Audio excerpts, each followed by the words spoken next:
I'm here with Pretty Lights, Derek Smith, Grammy-nominated producer, here to talk to us, electronic music producer, here to talk to us about being an independent artist.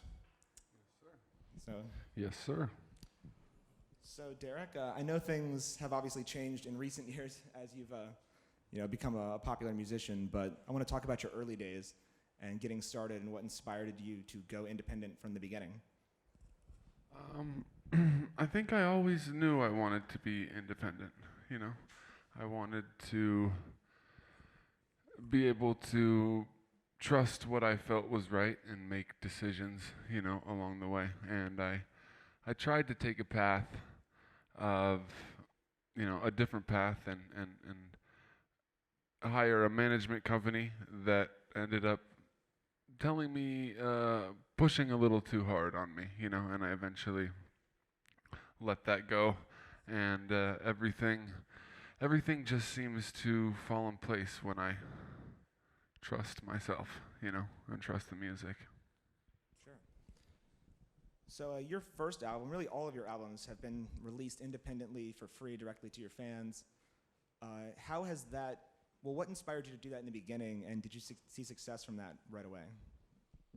Well, I tried to make money off the music while touring by making a big batch of CDs, going on the road and selling them for $10 a piece. And it eventually felt a little frustrating trying to get people to give me money for music they've never heard. And so one day it came to me that I just needed to give the music away for free, and that just like love, if you let it go, it comes back to you, you know. So I invested my own money into the project with the faith that it would circle back. So how did that start, the free distribution? Were you putting it online for download, or were you giving it out at the shows, free CDs? It started by doing it online, yeah, by just once the record was ready, taking Every Precious Time, the first record, I just put it online with a picture of the album cover and allowed people to download it for free. Didn't want to ask for any email addresses or do anything that would, you know, inhibit people in any way from listening to the music. And then I proceeded to make flyers about how the music was free and write, you know, messages to people on MySpace at the time, you know, Facebook at this point, but to try to, you know, get people with similar musical tastes and appreciation to, you know, take a chance on what I was creating. So what was the kind of strategy behind this? Was the idea just to get people listening to the music, or was it sort of in service of the live show, trying to get people out? There was no live show at the time. In fact, the first Pretty Lights show, I really had no idea about how to take electronic music production into a performance setting. That's something that's just becoming clear to me now. But funny enough, the first Pretty Lights shows, you know, it was all just pretending to push buttons, you know. I was like, I know this music is dope. I know people need to hear it. I don't want to look like an idiot up on stage, so I'll just... People believed it. So looking back on what you were doing in those early days, what kind of advice can you give to other artists that are in a similar situation now, who want to get their music out to as many people as possible, but don't necessarily know how to do that given the model that exists today? Yeah, I think that all the tools that people need to share their music is right there. It's just letting go of the idea that music for money is the transaction, okay? It's like music, it goes out, things occur, money eventually comes back. Does that... Yeah. I can go deeper into that, but... Well, beyond just releasing the music for free, what were you doing? Because did your popularity start to uptick once the live shows began, or did you build a following just on on their recorded music before. Well, at first it was like, whoa, what's this guy doing? Free music, this is insane, you know? And that allowed people to get comfortable with it. And then when I started playing live shows, people showed up, you know? Is that when you first started to make money, when you were playing the live shows? Yeah, that was when I started to make enough money through the music to support creating the music. I had to do things before that to be able to continue to make music and put myself in a position where I was able to focus my creative abilities and efforts and vision onto the music without having to struggle with the ways of the world, you know, like having to have a job and whatnot. So for a while, selling weed was a big part of it. Sorry. And I felt like it was a catalyst for me to be able to, but now things are changing with that, you know. Colorado is all completely legal, and I think that that's a good thing, and I think that all the different states are heading in that direction. Well, I hope anyway. Sure, yeah. I agree. So with the live shows, how did you first start doing those? Were you piggybacking on other artists, kind of opening for larger names, or were you throwing smaller shows and people were just coming because they'd listened to your recorded music that you'd given out for free? Yeah, I was looking for any opportunity to play, you know, whether I was getting paid or not. So I was doing house parties at the same time as I was opening up for much larger bands. Like Sound Tribe Sector 9 was a big one that started inviting me. They put me on Red Rocks Amphitheater for the first time. And, you know, ironically enough, like I'm putting them on the Gorge Amphitheater for the first time at the beginning of this tour. So, yeah, I've just trusted myself at every point, and at every point looked for a new way to do things that would allow the music just to spread more. You know what I mean? Sometimes I feel like the system that we have like prevents the spread of music, and you have to kind of like work parallel with it. It's like you don't want to like totally buck the industry, but you don't want to completely trust it at the same time. So I always look for ways to move in this realm and, you know, flow with the established realm simultaneously. So you mentioned, you know, opening for Sound Tribe Sector 9, who, by the way, will be performing in New Orleans tonight. How did you first get their attention? How did you get the attention of other artists to let them put you on the bill before them? I would burn CDs of my music and then wait in the front row until the show was over and be like, yo, take this, listen to it. So I made a CD of like my homies and I, like a bunch of rap music, because I used to make a bunch of hip hop albums. And they called me back, luckily, and we ended up hanging out from there. So I think that sharing your music with other artists is a big part of it, you know. Like other artists can listen to your music and hear your potential, and you know, being open to connecting and reaching out for connections with other artists, because I think that we're all trying to accomplish the same thing, you know.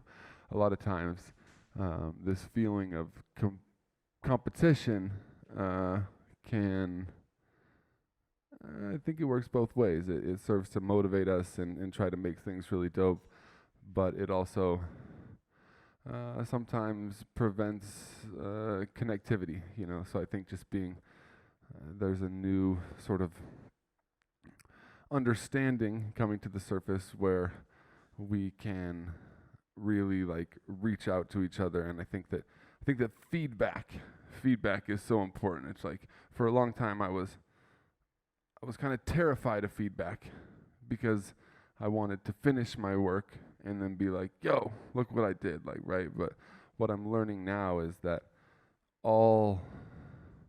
any feedback that I can get helps me to really understand the vision and the music that I'm trying to create. And sometimes it might feel a little abrasive, but learning to accept that, learning to soak it up is it's helpful. So when you say feedback, I mean, do you just mean from a general audience? Did you have certain people that you would go to, trusted friends? Yeah, trusted friends. So what I've started to do is, while I'm working on a piece of music, I share it with the people close to me, and I ask them to, tell me what they like about it, but more importantly, tell me what they would criticize about it, and then it's up to me to take some of that in and, and not take a lot of it in, So I want to go back to, the opening slots for larger acts. What, at the beginning, was your strategy for turning the people who came to those shows into long-term fans of Pretty Lights, people who would come to the next show and it was just you? Just wicked dance moves. On stage, Seriously. Yeah, all right. Just like really getting into it, Right. And it's intimidating to be on stage, especially as an individual and a producer. But yeah, there's something about movement that helps you relax on stage. And so I would just do what I do, and try to take my time on stage and try to realize that every step of the way is important. I don't know if that answers your question or not, but. Were you giving out like the flyers that you said about, that mentioned your free music? Were you making sure that those were being passed out at shows where you were opening, letting people know they could listen to more of what you had to offer? Yeah, pretty easily? yeah. I would always tell people that the music was available for free and that they should download it and spread it to all their friends. And this was before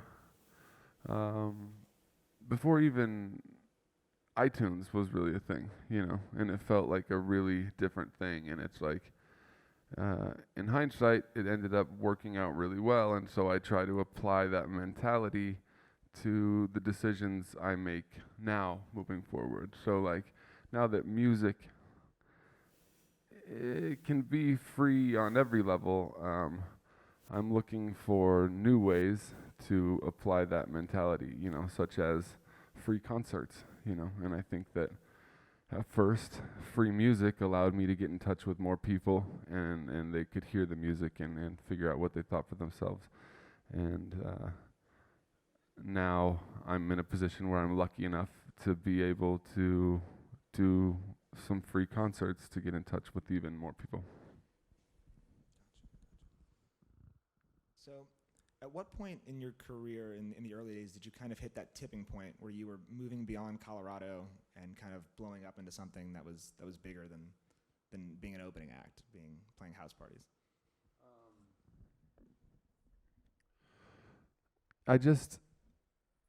All the people that I needed and wanted to be able to help push the music forward turned out to just be there waiting. And I think that's usually the situation, that if you start opening your eyes and to see like who's around you, who can help with this, you're not alone in trying to become an artist and trying to create music, because the intentions that drive that are so positive, it can't be wrong, and so I connected with friends who helped me get on other shows and parties like around the country, and went from there.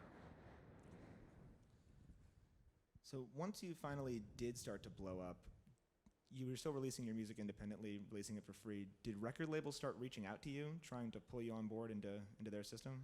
Yeah. Yeah, I got reached out to by record labels and publishing companies, and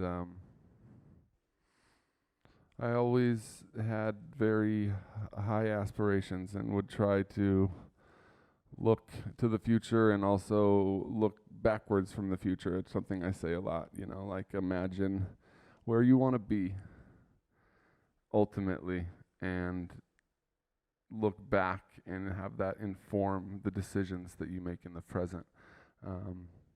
And so I was always a fan of the comedian Bill Hicks, and he has this like bit that said that if you're eager to take money for your art, for to spread something you don't believe in, that it will weigh on you. He says it a little more hilariously. You should check out the bit. But that guided me, and so I'm only now considering taking money from sponsorships and things like that to be able to really do things that I want to do on a larger scale. But I think that if you need the money to push the art forward, then that's really okay, I mean, looking back though, do you think it was a good move business-wise to not get on board with the record label thing? I mean, is there a sort of credibility that comes with being an artist who's not tied down to anything like that? Well, I didn't get on board with the record label, but I did get on board with a management company. And that helped me in a lot of ways, and it helped me learn a lot of things, and it gave me a lot of opportunities. But after the record cycle of A Color Map of the Sun, like it felt like they were just trying to get me to be something that they thought was the right way, and I didn't really agree with it. And it was one of the hardest decisions of my life to leave the management company. And there has been like 2 years since then that has been kind of a struggle, but I've been trusting that if I keep the people that I love close to me, and that we can build something new organically and all work together. Because I've never wanted to, blow up or skyrocket and leave the people I love, behind or something. Well, at what point did you start incorporating, management and publicists and booking agents? And what can you tell younger artists who are coming up about, when they should start looking to bring those kinds of people on board and what they can offer them? I think that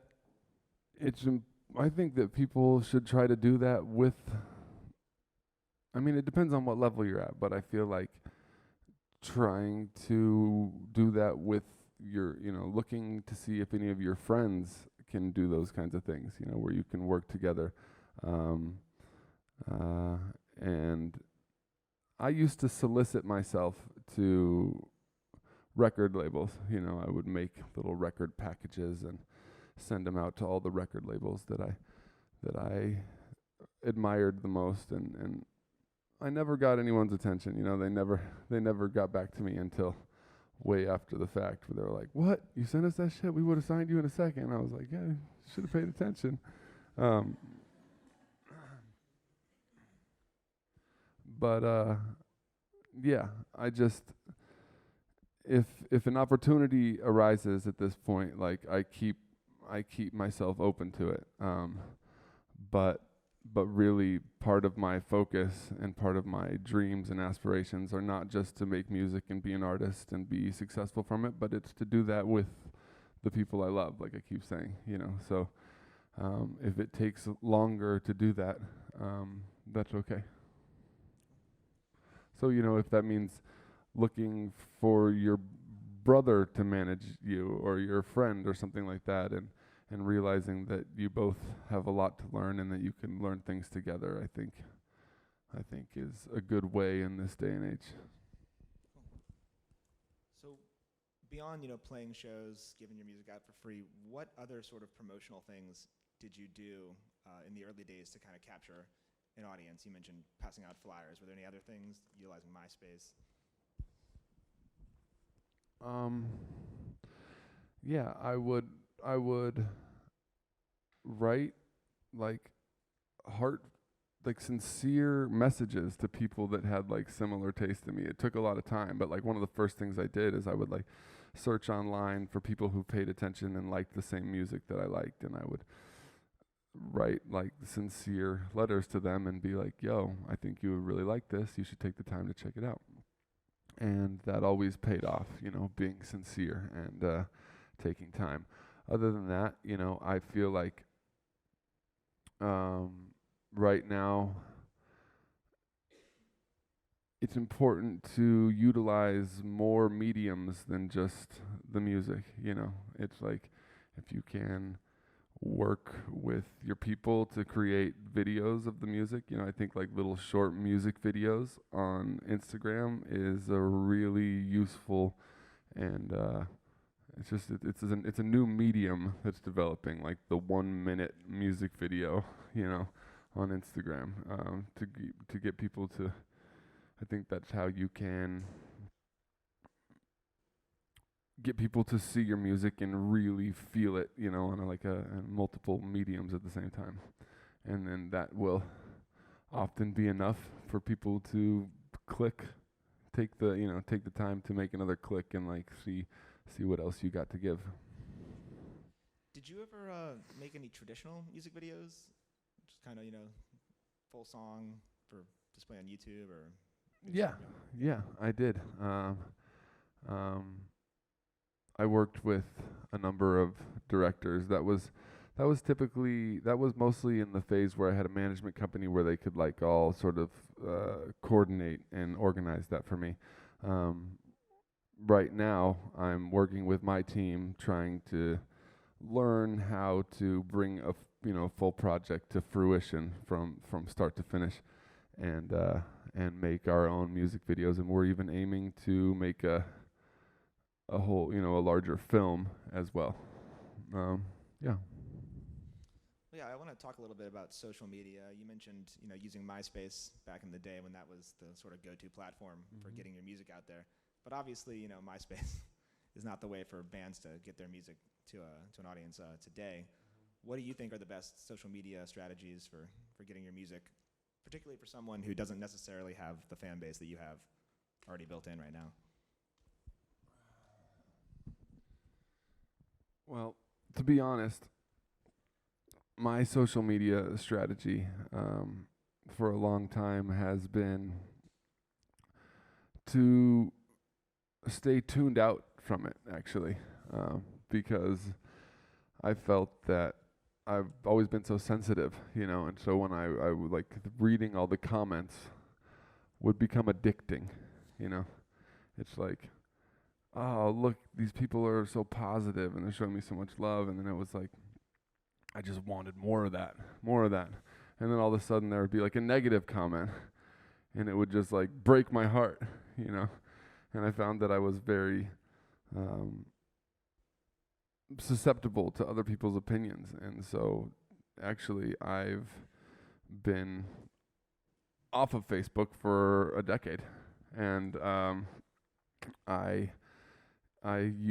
have people close to me who I can trust to help like spread the music and spread the word via the social media, and we use Instagram and Facebook, and I think like creating unique hashtags that people can become interactive with your vision, So like I do this thing called PL Pics, and if I encourage people to take photos that are sort of reminiscent of the concept of pretty lights and post them with the hashtag PL Pics, and then we curate our favorite ones and repost them, sort of like an interactive artistic experiment with the community, and that's been really successful. It took my Instagram count from like 10,000 followers to like 250 50,000 followers or something like that. So being sort of interactive on social media, allowing, sort of the fans to be a part of the project is Yeah. something. I think asking questions with your posts, like trying to get like a response, trying to have like a dialogue through social media, trying to show people something as much as you're trying to learn something in every interaction, has been very helpful for me. I find that I can learn something from everyone in every interaction, and at the same time pass something along. So another thing I wanted to talk to you about was community building. What you're talking about right now kind of, is a little bit in service of that. Either organically or intentionally, you've built up a pretty strong community around your music. Fans, they travel all across the country to see your shows. They'll go on tour. They're in the house right now. In a lot of ways, it's kind of reminiscent of sort of the Grateful Dead or Fish, what they had going on. People would come see multiple shows, keep up with absolutely everything the band was doing. How have you engaged in community building, and how has it really helped you, grow as an artist, but also, draw more people to your shows? I've just tried to respect these people as much as possible, and like I think a lot of artists get a big head and they're like, people want an autograph or a hug or something like that. It's like, nah, I don't have time for that, or it's too much. And it's like, I realized that at some point I realized that the people that love my music have something to give me, something to teach me. It's like a symbiotic relationship. And so at every point I take the time to try to communicate with them and like really make like a real friendship out of it. And I think that's worked out, like the family has continued to grow and grow and grow and inspire me. Like one story that really changed my life was like I did a show in Telluride, Colorado. It was like the first episodic festival. Like we do these 2-day mini camping festivals. And my sister had just passed away from cancer like a couple days before that.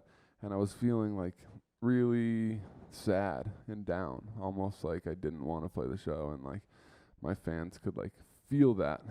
And they all wrote me letters and made this book, of handwritten letters and passed it off to me. And it taught me so much. So how I can pass that, information on to people, like, and how to navigate through this day and age to become, more successful artists, or rather just being able to be artists more in a world that pushes against that, is just to, like I said before, like the feedback, like being honest about how you feel with your friends, because your friends want you to be everything that you dream of being, and being open to criticism and feedback, and trying to make the best product from that. So is this something that you were in tune with in the beginning, or is that something that sort of came later? No, that's something that came to me. Like I didn't want to be open to feedback for a long time because it felt abrasive. It felt like I don't know, like I didn't want to know what it could be better. I wanted to believe that like I could make something beautiful and perfect completely on my own. Like one record, Glowing in the Darkest Night, I didn't show anyone the music until it was completely finished. And it's actually one of my favorite records, but I'm learning now that like if I want to make better music, like I really need to collaborate with all the people close to me as much as possible. Because we're all trying to do the same thing, you know what I mean? We're all trying to be artists in one way or the other. So like working as individuals and trying to keep it solo is just, we don't have to be isolated in this quest to harmonize the planet with beautiful music. It's like we all want to be on the same path, so we should work together. So I guess that's some advice you would obviously give to younger artists or less established artists as well, is to seek out people who they can work with and who might not necessarily cost as much money as highly professional people, but who can do just as good a job and might be even more committed to the project. Or Yeah, like look for guerrilla ways to spread your music locally in the community with your friends and your fans, and or with with your friends mostly. Like try to make a superhero club of your friends that wanna all work together for the same thing. So I feel like I'm not giving you what you want. Maybe it's not coming through translation or something, but No, I mean, I'm just thinking about younger, less established artists and like how they can go about building a fan base. I mean, you mentioned having a rapport with your fans, letting them know that you respect them and that you care about their opinions.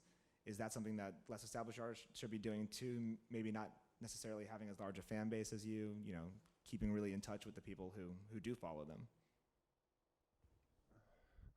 I think that what I'm trying to say is that congregating together with other less established artists to create a scene, to create your own thing, is what is going to spread the music the most. Because if you're just acting as a singular artist in this greater out-of-date industry, it's going to frustrate you and you're going to struggle against it, But the more you connect with people who are trying to do the same thing, you can do things like have, a night of the week where you all get together and show each other your music. It inspires each other, and you can invite other people to come listen to it, like little organic community events, I think. Try to create a scene and a sound locally, just to make you and your friends and all the people listening to it to feel good. It's like to aim to the top from the bottom is daunting, It's like you have to take these steps along the way, and I'm just hoping that these insights are, picked up by some people. So moving on to streaming services, which, when you released your music for free, that was kind of an unconventional thing. At the time, you put it on your website, gave it directly to the fans, but now most artists are kind of thrust into that free model, whether they like it or not, via services like Spotify, SoundCloud. These are just, a fact of the business today. How do you think younger artists can get their music out there or rise above the fray, so to speak, with these streaming services? Yeah, I think that it doesn't make a lot of sense to count on the streaming services. It takes so many plays to make even a small amount of money, and so I think that is something to aim for, but in order to make enough money and build it to get there, I think playing live shows locally for reasonable amounts of money or donation based shows is a really good idea. I'm trying to operate with the streaming services in a parallel manner where I can try to utilize what they have to offer as much as possible, but not compromise what I know is right at the same time. So one thing that works with the streaming services that I could recommend is using them as a radio station. So it's if you have your own artist playlist on your Spotify account or YouTube account, and you keep it up to date with the music that you like, and you put your friends' music on there, people that you respect or whatever. I think that people are using the streaming services a lot more like radio stations, So I have a Pretty Lights Spotify playlist. It's called The Hot Shit, and we keep about 60 tracks on there at any given time, and like change 1 or 2 out every day, and try to keep the vision coherent and encourage people to, like, you know, it's a way to teach people about what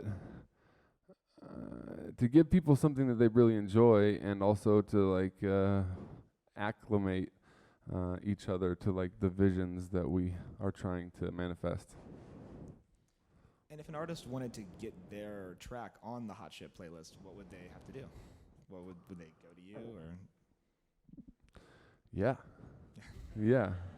They would put it on a USB stick and like slip it to me while I was like passing by, or like you know, I've thought about I used to do this thing where I had a P.O. box, and I would encourage people to send their music to that P.O. box, and I would listen to it. And then if I really liked it, I would holler back at them.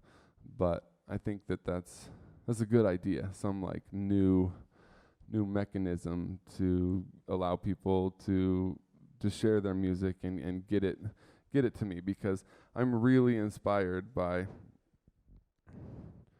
there's so much incredible talent in the underground, you know, and yeah, that's a great idea. Maybe I'll have a specific email address or something like that, and then let people to send me what they have, and then if it's off the hook, you know, I'll get at you.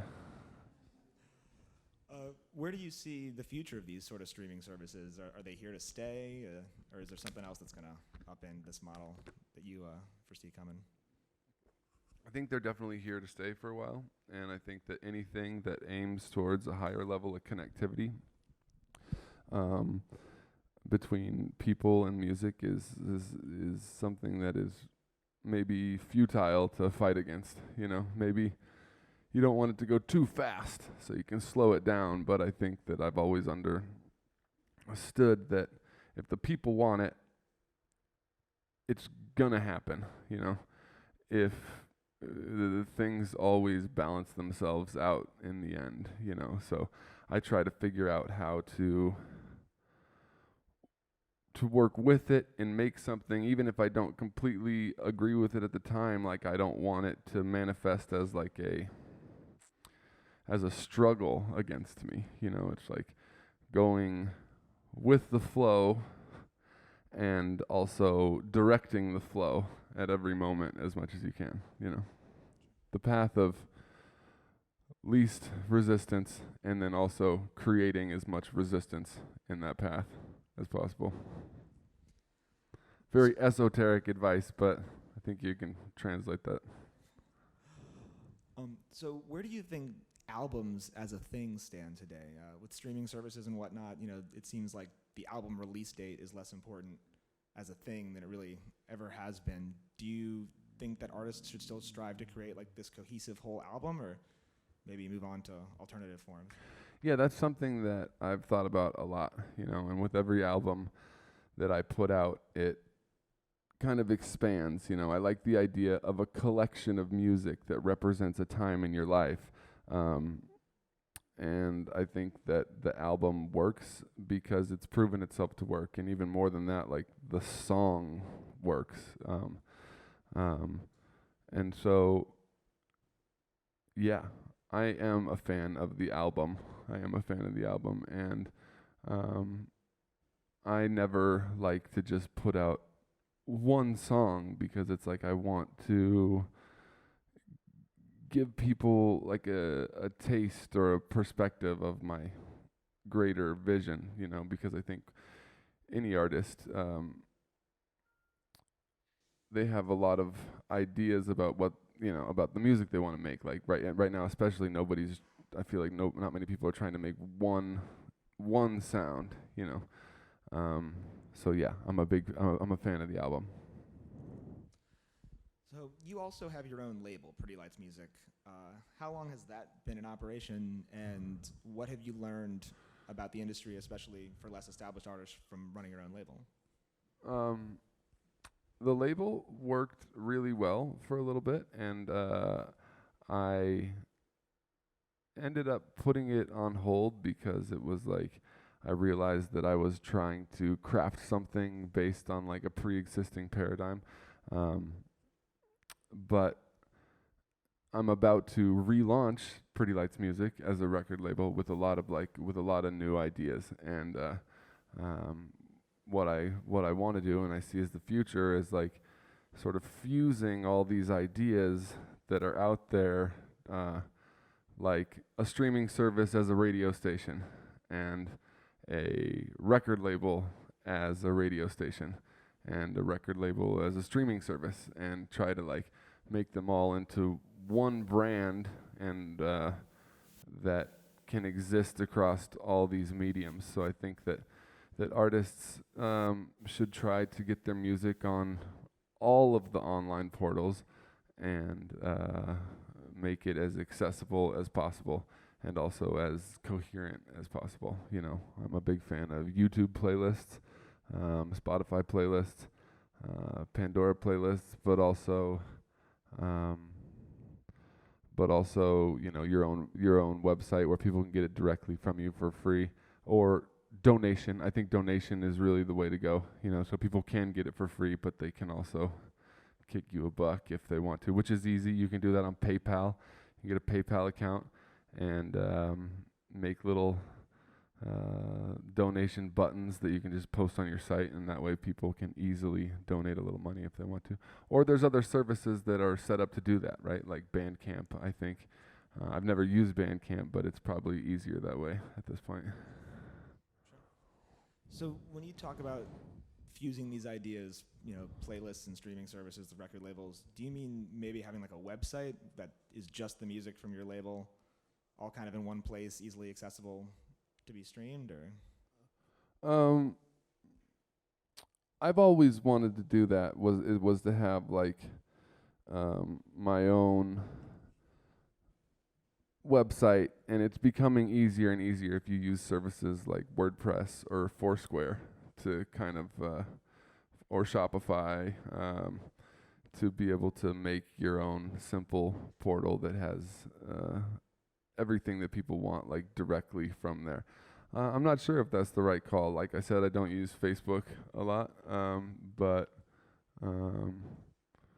I think that if you have the ability to take both routes, that's probably the answer, you know. We have somebody up here with a question.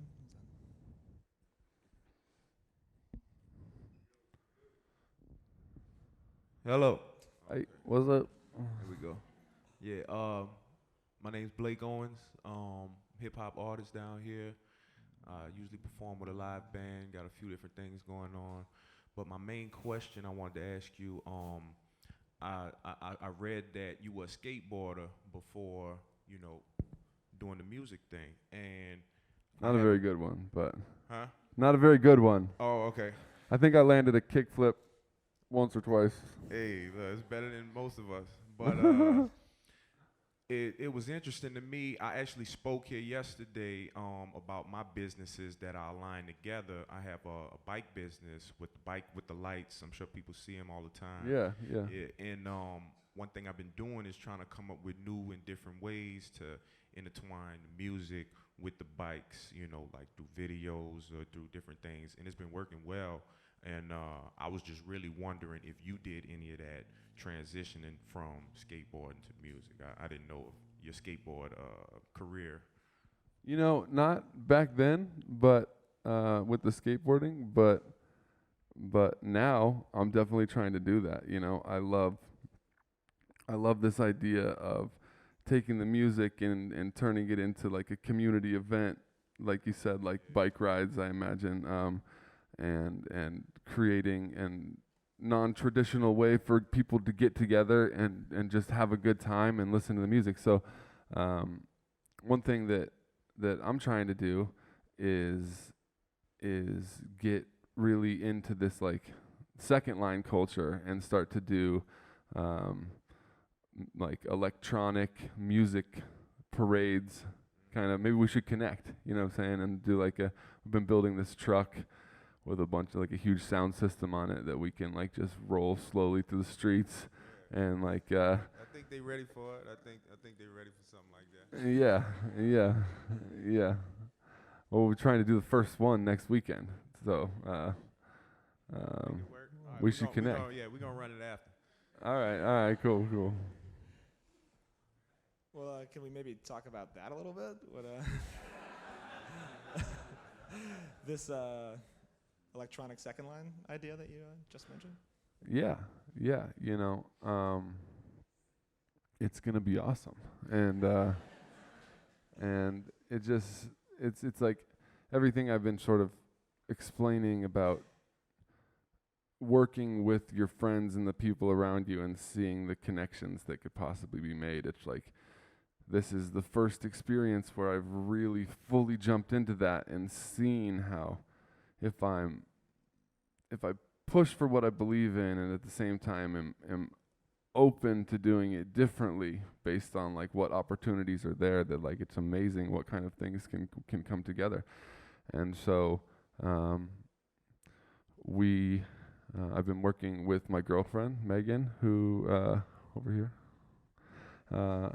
who had the vision of flying in or like working with muralists or graffiti artists to paint beautiful murals of things, and then to do these sort of like free pop-up shows in front of the mural, so we could leave something behind that was beautiful for the city, and also have like an event that was special for everyone. And as I continued to be open to the possibilities, I realized that all the people around me had like some piece to offer, and so what it looks like now is that we're building this big sound system on a like a flatbed trailer on a truck, and we're going to create I don't know if it's the first electronic second line ever, maybe, but we're gonna fuse it with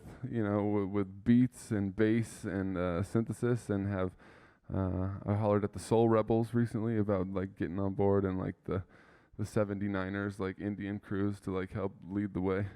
And we want to sort of snake through the neighborhoods that are on either side of Claiborne, in between like Esplanade and St. Philip, I think, and we're gonna set up this big mural that we're painting at the end, and then have a second line that kind of like flows into it. We'll park it in front of the mural, do some crazy futuristic laser mapping, projection mapping on the mural, and rock a party during the sunset, like into the night. As far as I know, the mayor's on board, like everything is copacetic, Scott, do you have a question? Yeah, hey. Well, first of all, thank you so much for being here and being so sharing with and just so open and warm. It's really wonderful. I have two questions, if you don't mind. And forgive me if you've already discussed this and I perhaps was out of the room, but I can't help but notice that you've got a crystal prism sitting next to you, and I'm just wondering if you could just tell us a little bit about why you have it and what it means to you. Yeah. At some point, the power of crystals sort of clicked for me, and maybe I can try to sum it up quickly, but crystals are what we call piezoelectric, which means that they can accept vibrations of a certain bandwidth and then put out vibrations of a different bandwidth, and it goes vice versa. So like if you think of a microphone has a little crystalline element in it called a transducer. So if you speak into it, it's right inside here, I speak into it, I'm vibrating the sound pressure, and it turns it into an electrical frequency that then runs through this cable, okay? And with the crystals, they sort of just remind me, and they also look fucking cool. They look awesome. But it's like you know, we use them in all of our electronics, you know, like the camera is made out of all crystalline elements, like the monitor is a liquid crystal display. The DNA of humans is actually considered a liquid crystal, you know, and there's not many bi-directional piezoelectric crystalline elements in nature, but yeah, it's kind of like a little reminder, and it also feels good, you know, because it vibrates at such a high vibration. It's kind of like comforting. Sorry, I'm working on a what would you call it? Like a kind of like a curriculum. Like I feel like I understand a lot about crystals, and I want to pass that information on to as many people that want to absorb it. Yeah. Sounds like a great merch item. Yeah. The little crystalline knowledge pamphlet. Yeah, I like that. The other question is, could you talk about why you decided to start touring with a live band? Yeah, definitely. I think that there's always been something amazing about live music and group improvisation. Clearly, jazz came up here, and like Sam helped me understand, it was like the first kind of music where group improvisation was a thing. And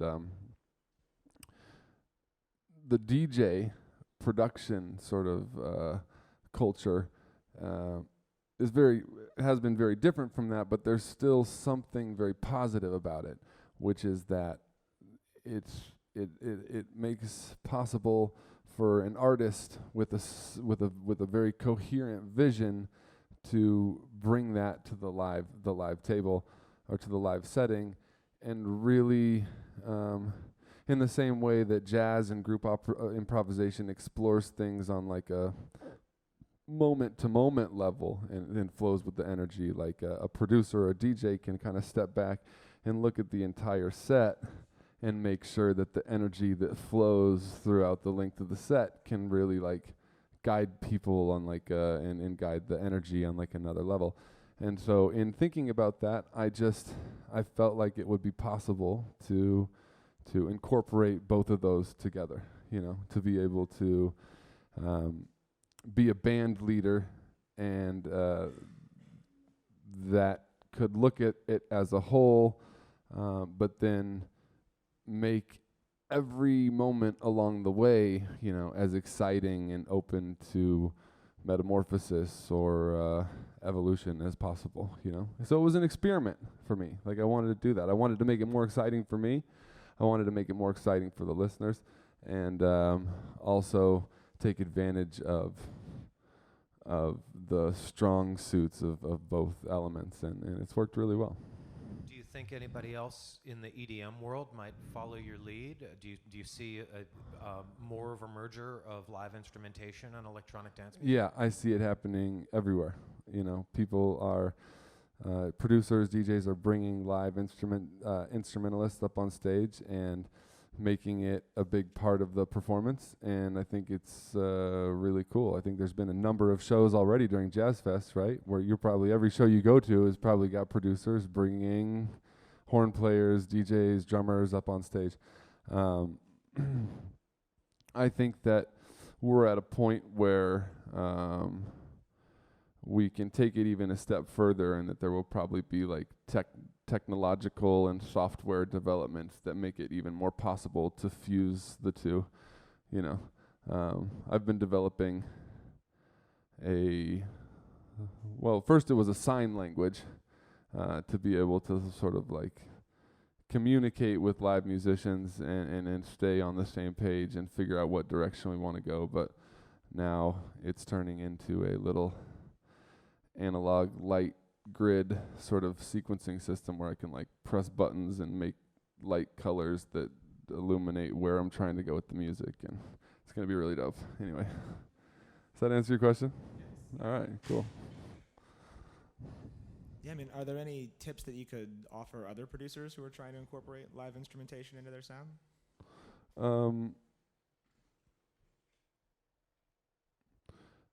Do it.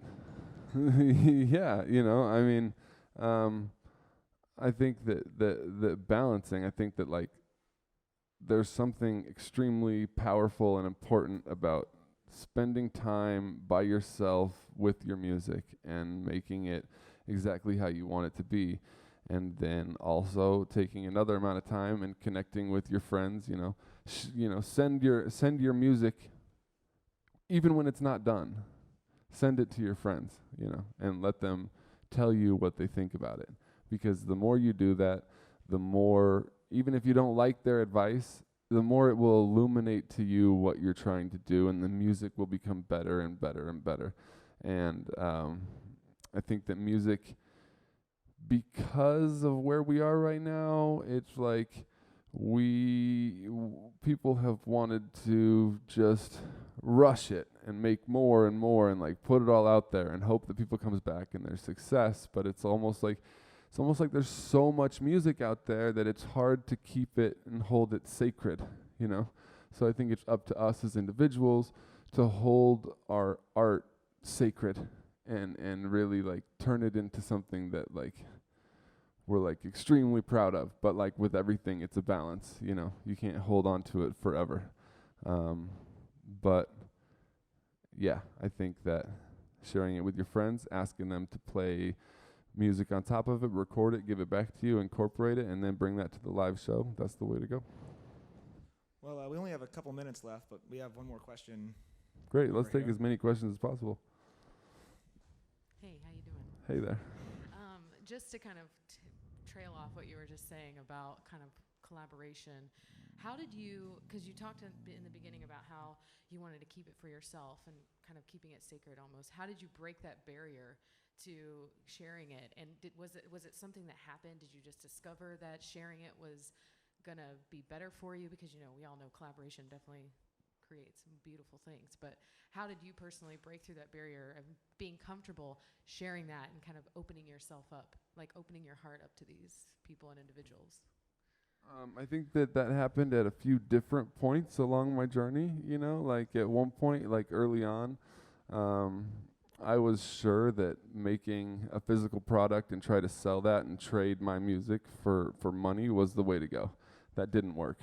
And so the only way I knew to try to move past that was just to give it away for free and like trust my intuition. And I think that's a good piece of advice, is that intuition is something that you need to trust, and that's really the only path to understanding. So that was like a discovery for you. You discovered that.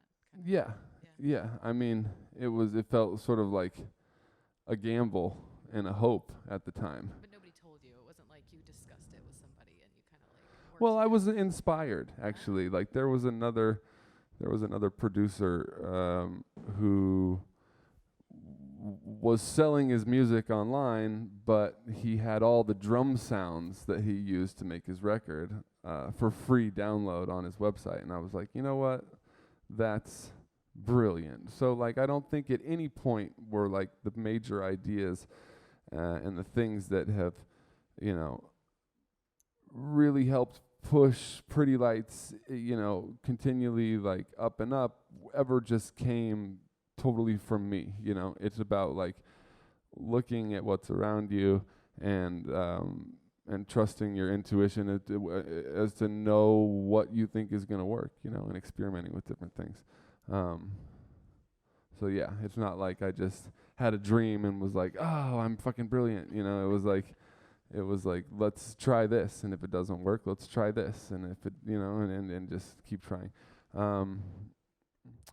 Later on, it was definitely a hard transition for me to start taking criticism. There was something about me that like, whenever I showed people my music, I was like, I only wanted to hear the good feedback, because it kind of like felt abrasive or something like that. But yeah. So how did you break that barrier even?